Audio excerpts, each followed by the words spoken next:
다윗왕국의 부흥을 주옵소서. 주여, 다윗왕국의 부흥을 주옵소서. 교회와 가정과 일터 가운데, 자녀들 가운데 위대한 그리스도의 부흥이 임할 줄로 믿습니다. 아멘. 인사합시다. 선교사님 안녕하십니까? 안녕하십니까? 안녕하세요. 네, 안녕하세요.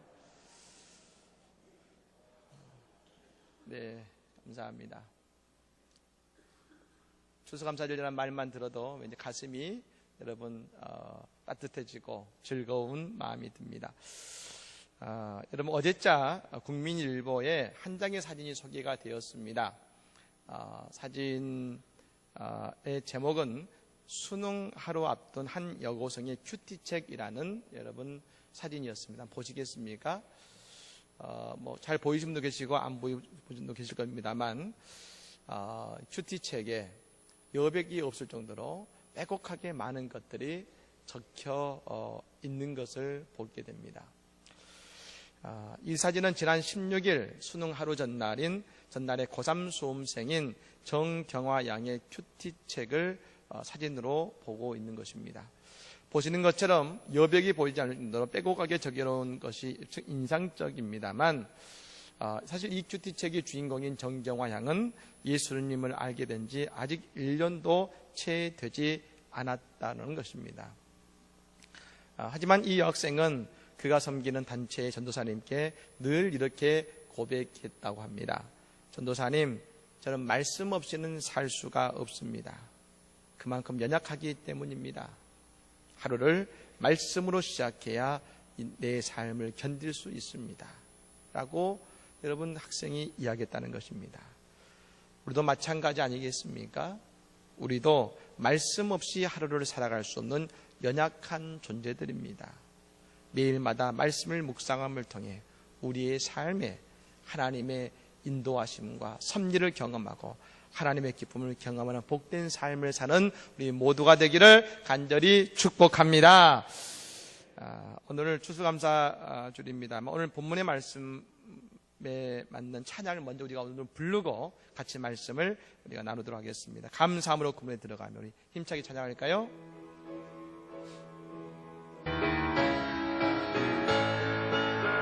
박수치며 찬양합니다. 감사함으로 그 문에 들어가며 그의 궁정에 들어가 주께 감사드리며 그 이름을 송축할지어다. 주님의 기쁨 내게 임하네. 나 항상 기쁨 안에서 주 찬양. 주님의 기쁨 내게 임하네. 나 기쁜 찬송 주께 드리네. 감사함으로 그 문에 들어가며 그의 궁전에 들어가 주께 감사드리며 그 이름을 송축할지어다. 주님의 기쁨 내게 임하네. 나 항상 기쁨 안에서 주 찬양. 주님의 기쁨 내게 임하네. 나 기쁜 찬송 다시 한번 주님의 기쁨 내게 임하네. 주님의 기쁨 내게 임하네. 나 항상 기쁨 안에서 주 찬양. 주님의 기쁨 내게 임하네. 나 기쁜 찬송 주께 드리네. 할렐루야. 아멘. 오늘은 추수감사주일입니다. 여러분, 원래 추수감사주일은 사실 성경에 나와 있는 절기는 아닙니다. 원래 성경에 나와 있는 농경에 관련된 크게 세 가지 절기가 있습니다. 초실절, 칠칠절, 초막절이 그것입니다. 이것은 여러분 이 농사와 연관이 되어 있는데, 초실절은 뭐냐면 추수를 시작하기 직전에 먼저 그 밭에 있는 한 이삭의 단을 먼저 베어와서 하나님께 그 이삭의 단을 바치는 날로서 우리의 모든 필요의 공급이 하나님께서 온다는 것을 인정하고 예배하는 날이 초실절이면서 여러분 이 수확을 시작한 날인 것입니다. 그리고 이제 그 초실절을 시작으로 이제 50일째 된 날이죠. 77절이라고 합니다. 77절은 말 그대로 77에 49에서 여러분 초실절 이후로 49일이 지난 50일째가 되는 날 여러분 하나님께 제사를 또한 드리는데 흔히 우리는 이날을 오순절이라고 부릅니다. 오순절. 그리고 마지막 여러분 초막절을 보냅니다. 이 초막절은 모든 수확을 다 마치고 그 하나님께 주신 은혜와 은혜에 감사하며 드리는 여러분 제사가 바로 이 초막절의 제사인 겁니다. 그렇기 때문에 사실은 우리가 드리는 추수감사절은 이 초막절과 여러분 같다고 이해할 수 있는 것입니다. 우리나라도 여러분 크게 추수와 관련해서 두 가지의 절기를 가지고 지키고 있습니다. 그 하나는 맥추감사주일이고 또 하나는 추수감사주일입니다. 그 이유는 우리나라는 크게 이모작으로 이루어졌지 않습니까? 흔히 봄에는 보리를 거둡니다. 그리고 가을이 되면 벼를 수확하는 것이죠. 그래서 여러분 보리를 거두고 난 이후에는 맥추절을 지켰고 그리고 벼를 수확한 이후에는 추수감사주일로 지킨 것입니다. 그럼 여러분 우리가 드는 이 추수감사주일은 또한 초막절과 같이 하나님께로 주시는 그 1년의 수확에 감사하며 드리는 그런 예배의 날이다라고 말씀을 드릴 수가 있는 것입니다. 그런데 그 추수감사절은 또한 우리가 추수감사절의 날로 여러분 성경의 절기가 아님에도 불구하고 우리가 이 절을 지키게 된 고유한 또한 의미가 있습니다. 그것은 저 미국에서부터 추수감사절이 시작되었다는 것이죠. 중세시대에 로마 가톨릭이 타락하고 그리고 그래서 종교개혁이 일어날 즈음에 영국에서도 여러분 이 로마 가톨릭에 분리되어서 영국의 국교회를 설립합니다. 지금은 뭐라고 말하냐면 영국 성공회라고 부르죠. 즉 영국 국교회를 설립했는데 근데 사실은 이 캐톨릭과 거의 다를 바가 없습니다. 예배의 의식이나 모든 것은 똑같습니다. 단 하나 다른 것이 있다면 로마 캐톨릭은 교황을 여러분 섬기고 교황을 여러분 최고로 본다면 이 영국 성공회는 여왕을 섬기고 여왕을 교황의 자리에 두고서 최고로 섬기는 것이 영국 성공회인 것입니다. 여러분 그때 한참 이제 종교의 개혁의 바람이 불기 시작하는 즈음이었는데 그때 영국에 신앙의 순수성을 주장하는 청교도들이 있었습니다. 그들은 여러분 엄격한 도덕과 주일의 신성한 엄수 그리고 향락을 제한하는 등 투철한 신앙의 개혁을 주장한 것입니다. 그런데 여러분 이 청교도들의 주장이 국교회와 그리고 여왕의 마음에 맞지 않은 것이죠. 그래서 여러분 영국 정부는 청교도들을 탄압한 것입니다. 그래서 이들은 신앙의 자유를 찾아서 1620년도에 메이플라워라는 배를 타고서 청교도들이 여러분 지금에 있는 북아메리카인 미국으로 오게 된 것입니다. 여러분 이들이 처음에 출발할 때는 102명이 그 배에 타고 있었습니다. 크지 않는 배였지만 그 배에 타서 가고 있는데 117일 만에 그들은 1620년 11월 9일 날 드디어 미국 땅에 첫 발을 내딛게 된 것입니다. 하지만 그들이 내딛은 그 미국 땅은 결코 쉽지 않았고 정착하기 어려웠습니다. 여러분 그들이 영국에서 오면서 이제 먹고 살아야 되기 때문에 가져온 보리와 밀의 여러분 모종 씨앗들이 있었습니다. 그걸 가지고 와서 여러분 미국 땅, 아메리카 땅에 뿌렸습니다. 이제 토양이 다르다 보니까 그 보리와 밀은 토양에서 말라서 다 죽어버리고 싹이 나지 않습니다. 그리고 먹을 것이 없고 또 그리고 새로운 땅에 가서 보니까 그것에 토착병이 있거든요. 토종병이 있습니다. 여러분 우리가 외국에 가서 여러분 여행 갈 때는 모릅니다만 이민을 가서 얼마 지나지 않아서 다들 겪는 그 땅의 토착병을 다 한 번씩 앓게 됩니다.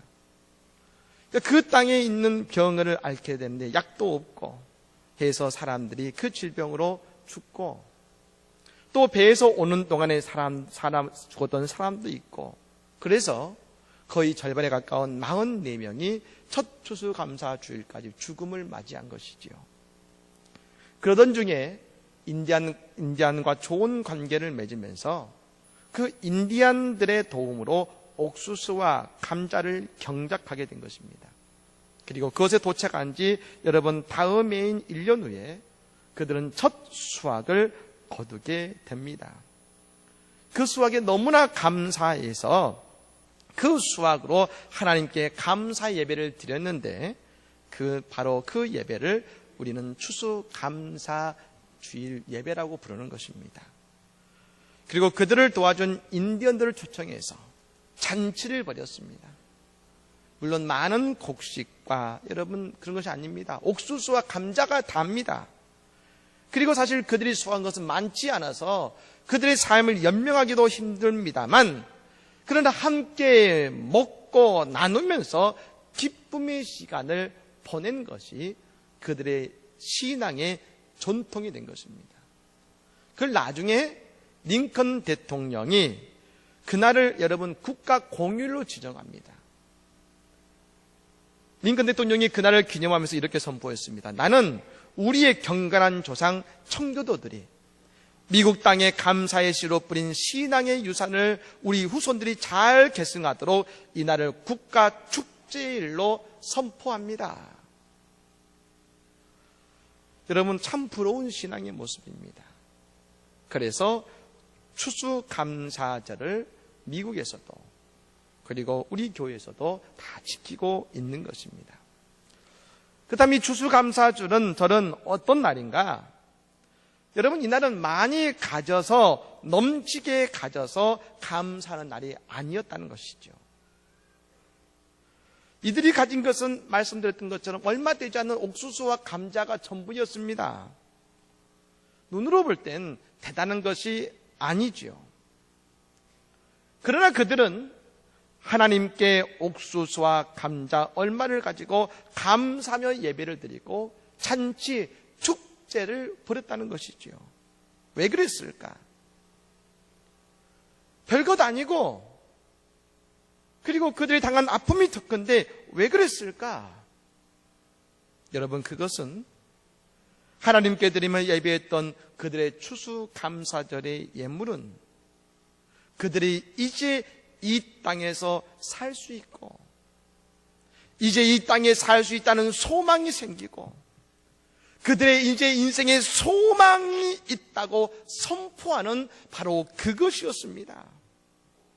즉 그들이 드리는 예물은 그냥 주신 것에 감사한 것이 아니라 이제 그 새로운 땅에서 그들의 인생을 새롭게 열어가시는 하나님의 은혜에 진정으로 감사하는 그 감사를 선포하는 날이었다는 것입니다. 이제 그들이 먹을 것을 정작할 수 있으니 이제 이 땅에서 살 수 있다. 그 은혜에 감사하는 날인 것이죠. 오늘 이 날이 어떤 분에게는 그저 우리가 지키는 한 절기일지 모릅니다.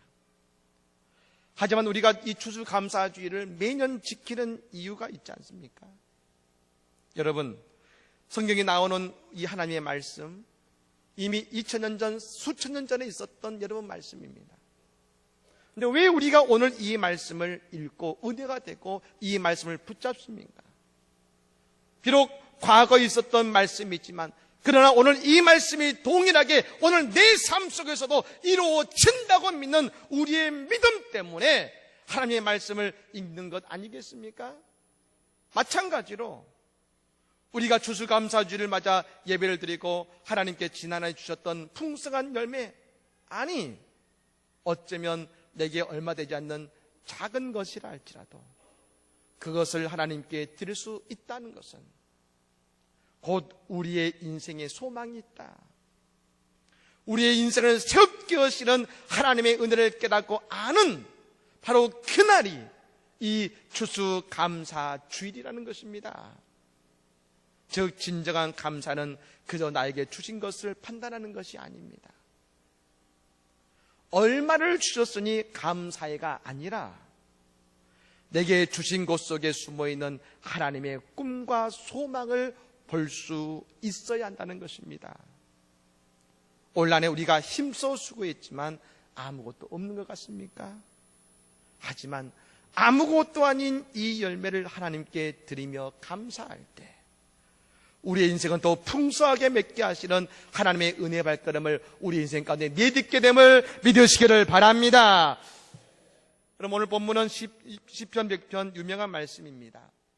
방금도 찬양을 불렀고 많이 읽었던 말씀입니다만 이 시편의 부제목이 뭐냐면 감사의 시입니다. 근데 여러분 이 시편 100편은 언제 불렀던 노래냐면 하나님의 성전을 향해 들어가면서 불렀던 노래인 것이죠. 그런데 이 노래를 뭐라고 하냐면 감사의 시라고 이름짓고 있습니다. 다른 시편에 보면 성전에 올라가는 노래라는 표현들이 분명히 있는데 왜 여기는 그저 감사에 시작했을까?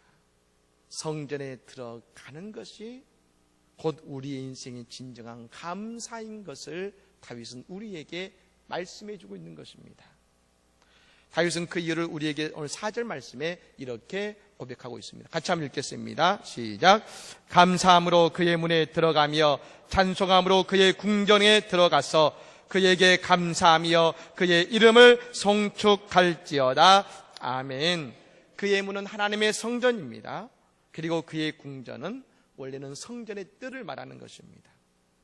즉 성전에 들어갈 때에 감사함으로 들어가고 그 성전 안에서도 감사를 하게 된다는 것이죠. 즉 성전에서 예배하는 가운데 우리가 갖게 되는 것은 오직 한 가지 감사가 넘치게 된다는 것입니다. 왜요? 다 가지고 있고 넘치게 주셨기 때문입니까? 아닙니다. 가진 것 없고 넘치게 붙들지도 못했지만 그 성전에서 하나님께서 그 인생을 축복하시고 인생의 문을 여시는 하나님의 소망을 보고 붙들게 되기 때문에 우리는 감사할 수 있는 것입니다. 세상은 온갖 힘든 일과 어려움이 가득합니다. 그러나 하나님의 성전에서 예배하는 것 자체가 감사할 일이고 우리가 예배하면서 나를 구원하신 예수님의 그 놀라운 사랑에 우리는 감사하게 되어 있다는 것이죠. 여러분, 시어도어 루스벨트 대통령이 그가 감사절 메시지에서 이런 말을 한 적이 있습니다. 험하고 고생스러운 시대에 초라한 경제를 가졌던 우리의 조상에 비하면 지금 우리는 훨씬 편하고 풍요로운 시대에 살고 있습니다. 그러나 오늘날 미국의 위기는 좋은 것을 주신 하나님께 감사하지 않는 데에 있습니다. 오늘 내 삶의 위기는 내게 없어서가 아니라 하나님께 감사하지 못하는 것이 내 인생의 위기라는 겁니다. 다윗은 우리가 아는 것처럼 왕으로서 기름을 받은 이후에 그가 10년의 왕이 되기까지 수많은 죽음의 위기를 넘겨야 했습니다. 그 10년의 시간은 마치 끝나지 않고 견딜 수 없을 것 같았습니다. 그런데 그 시간마다 그 사건마다 다윗은 그의 인생에 닫혀진 문을 열었고 하나님의 응답의 자리에 들어갔습니다. 저는 그 응답을 소망이라고 부르습니다만 그 문을 여는 것이 무엇이었느냐? 다윗은 이렇게 고백합니다. 감사함으로 그 문에 들어가며. 다윗의 고난의 문을 여러분 문을 열고서 하나님께 들어가는 것은 다른 것이 아니라 감사함으로. 어느 날 하나님께서 요나를 부르셨습니다. 요나야, 니느웨에 가서 그들에게 나의 심판을 선포해라. 요나는 니느웨에 가고 싶지 않았습니다. 그래서 하나님의 얼굴을 피해서 다시스로 가려다가 결국 큰 폭풍우를 만나고 그런 물속에 빠졌을 때에 큰 물고기가 그를 삼킴으로 그 뱃속에 들어가게 됩니다. 그 고통의 자리에서 생각해 보십시오. 우리가 성경에 3일이라고 나와 있습니다만 밝은 빛 속에서 3일은 견딜 수 있을 겁니다.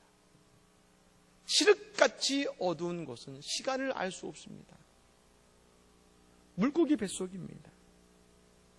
그 고통의 자리에서, 어찌할 수 없는 물고기 뱃속에서 그의 인생의 문을 연 것은 무언가? 그 물고기 뱃속에서 요나는 하나님께 기도했습니다. 그런데 그 기도의 맨 마지막에 그는 아주 중요한 기도를 하게 되는데, 요나서 2장 9절과 10절의 말씀입니다. 나는 감사하는 목소리로 주께 제사를 드리며 나의 소원을 주께 갚겠나이다. 구원은 여호와께 속하였나이다 하니라.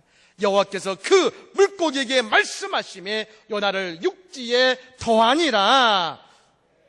요나를 물고기 뱃속에 나오게 한 것은 한 그의 기도 욕심은 다른 것이 아닙니다. 나는 감사하는 목소리로 주께 제사를 드리며, 바로 그의 감사가 칠흑 같은 어두움 속에서 물고기 뱃속에 들었던 그의 감사가 그의 닫혀진 구원의 문을 하나님은 열어주시는 이유가 되었다는 것입니다. 그렇습니다. 저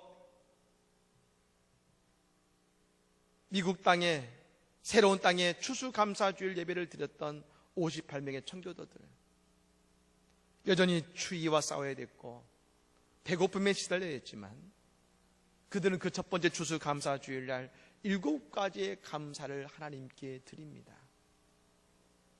그리고 그들의 예배를 통해 하나님은 축복의 문을 열어주십니다.